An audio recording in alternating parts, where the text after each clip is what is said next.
எனவே குடும்பத் தலைவிகள் பயன்பெறும் வகையில் முதல் கட்டமாக அன்னபூர்ணி சூப்பர் 6 திட்டத்தில் ஆண்டிற்கு 3 விலையில்லா எரிவாயு சிலிண்டர்கள் வழங்கப்படும்.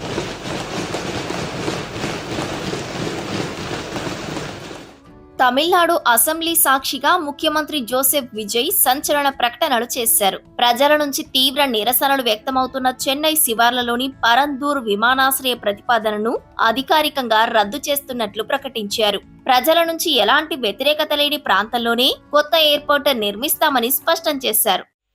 மாண்புமிகு பேரவைத் தலைவர் அவர்களே, சென்னையில் உள்ள மீனம்பாக்கம் விமான நிலையம் இந்திய விமான நிலையங்கள் ஆணையத்தால் AAI இயக்கப்படுகிறது. தற்போது இந்த விமான நிலையம் ஆண்டுக்கு 30 மில்லியன் பயணிகளை கையாளும் திறன் கொண்டதாக உள்ளது. வளர்ந்து வரும் சென்னை மாநகரத்தின் தேவைகளை கருத்தில் கொண்டும், பயணிகளின் வசதிகளை கருத்தில் கொண்டும், தொழில் வளர்ச்சியினை கருத்தில் கொண்டும், சரக்கு போக்குவரத்தை அதிகரிக்கும் வகையிலும் புதிய விமான நிலையம் அமைப்பதற்கான தேவை ஏற்பட்டு உள்ளது. புதிய விமான நிலையம் அமைப்பதற்கு தேர்வு செய்யப்படும் இடம் பெரிய அளவில் விவசாயிகளை பாதிக்காத வகையிலும் அதிக அளவில் குடியிருப்புகளை அகற்றாத வகையிலும் அமைய வேண்டும். ஆனால் முந்தைய அரசு விவசாயிகளை பெரிய அளவில் பாதிக்கும் வகையிலும் குடியிருப்புகளை அதிக அளவில் அகற்றும் வகையிலும் விமான நிலையத்தை அமைப்பதற்கான முயற்சிகளை மேற்கொண்டது.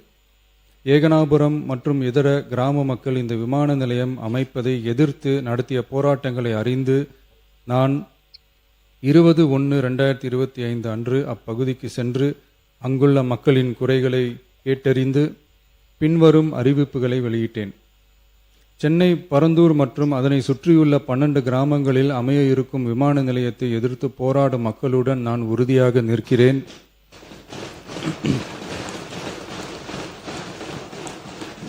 நீண்ட நாட்களுக்கு மேலாக இந்த திட்டத்திற்கு எதிராக போராடி வரும் விவசாயிகளுக்கு எனது ஆதரவை தெரிவித்துக் கொள்கிறேன். விவசாயிகளே நாட்டின் முதுகெலும்பு. இந்த விவசாய நிலங்களை பாதுகாக்க இந்த மக்கள் போராடி வருகிறார்கள். விக்கிரவாண்டியில் அக்டோபர் 2024 நடந்த பொதுக்கூட்டத்திலேயே பரந்தூரில் புதிய விமான நிலையம் அமைப்பதற்கு எதிர்ப்பு தெரிவித்திருக்கிறேன். தொழில் வளர்ச்சி மற்றும் அதற்கான விமான நிலையங்களின் பங்கு பற்றி நான் நன்கு அறிவேன். அதற்கான என்னுடைய முழு ஆதரவும் உண்டு. ஆனால் பரந்தூரில் இந்த திட்டம் அமையக்கூடாது. இந்த திட்டம் குறித்து அரசு மறுபரிசீலனை செய்ய வேண்டும். குறைவான விவசாய நிலங்கள் பாதிக்கப்படும் வகையிலும் மக்களின் வாழ்வாதாரம் பாதிக்காத வகையிலும் மாற்று இடத்தை தேர்வு செய்ய வேண்டும் என தெரிவித்திருந்தேன். மக்கள் மத்தியிலே நான் அன்றே அறிவித்ததை நிறைவேற்றும் பொருட்டு புதிய விமான நிலையம் அமைப்பது குறித்து உயர் அதிகாரிகளிடமும் துறை வல்லுநர்களிடமும் விரிவாக ஆலோசனை நடத்தினேன். ஏற்கனவே நான் உறுதி அளித்தவாறு பரந்தூரில் புதிய விமானம் நிலையம் அமைக்க மேற்கொண்ட நடவடிக்கைகள் இந்த அரசால் கைவிடப்படும். అంతేకాదు అన్నపూర్ణై సూపర్ 6 పథకంలో భాగంగా రాష్ట్రంలోని దాదాపు 1,30,00,000 పేద కుటుంబాలకు ఏటా 3 ఉచిత గ్యాస్ సిలిండర్లు అందిస్తామన్నారు. రాబోయే జనవరి 14 సంక్రాంతి పండుగ నుంచి అమల్లోకి రానున్న ఈ పథకం కోసం ఏటా 4,000 కోట్లు కేటాయిస్తున్నట్లు తెలిపారు. సిలిండర్ల సొమ్మును నేరుగా లబ్ధిదారుల బ్యాంకు ఖాతాల్లోకే జమ చేస్తామని వివరించారు. பெண்கள் பயன்பெறும் வகையில் பல்வேறு திட்டங்களுக்கு செயல் வடிவம் கொடுத்து இவ்வரசு நிறைவேற்றும். கடந்த 4 மாதங்களாக வளைகுடா பகுதியில் நிலவி வரும் போர் சூழல் காரணமாக எரிவாயு சிலிண்டர் கிடைப்பதில் தட்டுப்பாடு நிலவி வருகின்றது.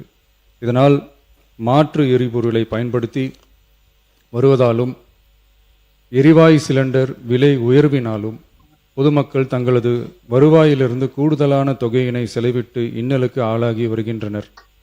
இதனை கருத்தில் கொண்டு நிதி நெருக்கடியான சூழலிலும் பொதுமக்களின் நிதிச் சுமையினை குறைக்கும் வகையிலும் பொதுமக்களின் நலனை பாதுகாக்கவும் மக்களுக்கு அளித்த வாக்குறுதியை நிறைவேற்றும் நோக்கிலும் எரிவாயு சிலிண்டருக்காக செலவழிக்கப்பட்டு வரும் தொகையினை அவர்களுக்கு வழங்க அரசு முடிவு செய்துள்ளது.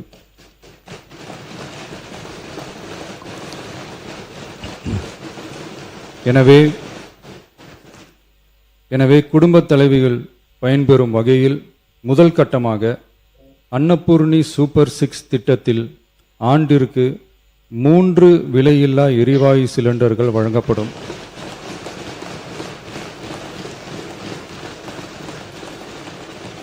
எரிவாயு சிலிண்டருக்கான விலை பயனாளிகளின் வங்கி கணக்கில் நேரடியாக வரவு வைக்கப்படும். இத்திட்ட பயனாளிகள் எரிவாயு சிலிண்டர் பதிவு செய்து சிலிண்டர் பெற்றவுடன் எண்ணெய் நிறுவனங்களிடமிருந்து பட்டியல் பெற்று சிலிண்டருக்கான விலை பயனாளிகளின் வங்கி கணக்கில் வரவு வைக்கப்படும். இத்திட்டத்தினால் சுமார் 1,30,16,104 குடும்பங்கள் பயனடைவார்கள். அதாவது ஆண்டு வருமானம் ரூபாய் 2.5 லட்சத்திற்கு மிகாமல் உள்ள பொருளாதாரத்தில் பின்தங்கியுள்ள குடும்பத்தினர், சிறு குறு விவசாய குடும்பத்தினர், மாற்றுத்திறனாளி குடும்பத்தினர் போன்ற சமூகத்தில் உள்ள நலிந்த குடும்பத்தினர் பயனடைவார்கள். இத்திட்டத்தினை செயல்படுத்துவதற்கான ஆயத்த பணிகள் துவங்கப்பட்டுள்ளது. இத்திட்டம் வரும் பொங்கல் பண்டிகை ஜனவரி மாதம் முதல் செயலாக்கத்திற்கு கொண்டு வரப்படும்.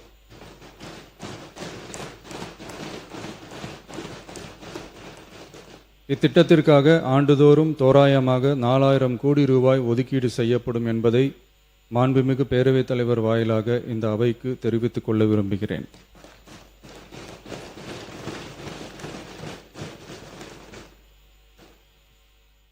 ఇక అక్టోబర్ 2 గాంధీ జయంతి నుంచి వెట్రి పయనం పేరిట మహిళలకు, ట్రాన్స్జెండర్లకు ఆర్టీసీ బస్సుల్లో ఉచిత ప్రయాణ సౌకర్యాన్ని కల్పిస్తున్నట్లు ప్రకటించారు. ఎలాంటి ఆదాయ పరిమితి లేకుండా ఎక్స్ప్రెస్, డీలక్స్, ఆర్డినరీ బస్సుల్లో ఉచితంగా ప్రయాణించవచ్చని సీఎం విజయ్ స్పష్టం చేశారు. சுதந்திரமாகவும் பாதுகாப்பாகவும் பங்கேற்கும் வாய்ப்புகளாலும் அளவிடப்படுகிறது.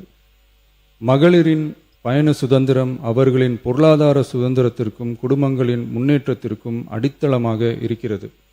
தற்போது செயல்படுத்தப்பட்டு வரும் மகளிர் கட்டணமில்லா பயண திட்டத்தில் மாநகரம், நகர்ப்புறங்களில் சாதாரண மற்றும் மலைப்பகுதி பேருந்துகளில் 40 கிலோமீட்டர் வரை மட்டுமே பயணம் செய்ய அனுமதிக்கப்பட்டு வருகிறது. எக்ஸ்பிரஸ், எல்எஸ்எஸ், டீலக்ஸ் பேருந்துகள் மற்றும் புறநகர் பேருந்துகளில் கட்டணமில்லா பயணம் அனுமதிக்கப்படுவதில்லை. தமிழ்நாட்டின் எந்த பகுதியிலும் வசிக்கும் ஒரு மகளிரும் போக்குவரத்து கட்டணத்தால் தமது வாய்ப்புகளை இழக்கக்கூடாது என்ற சமூக நீதி சிந்தனையை இவ்வரசு முதன்மையாக கொண்டுள்ளது. இதனை கருத்தில் கொண்டு மகளிர் கட்டணமில்லா பயண திட்டத்தை விரிவுபடுத்தி பெருமளவில் பயனளித்திடும் விதமாக வெற்றி பயணம் என்ற பெயரில் தேசத்தந்தை மகாத்மா காந்தியடிகளின் பிறந்த நாளான அக்டோபர் 2ஆம் தேதி முதல் செயல்படுத்த அரசு முடிவு செய்துள்ளது.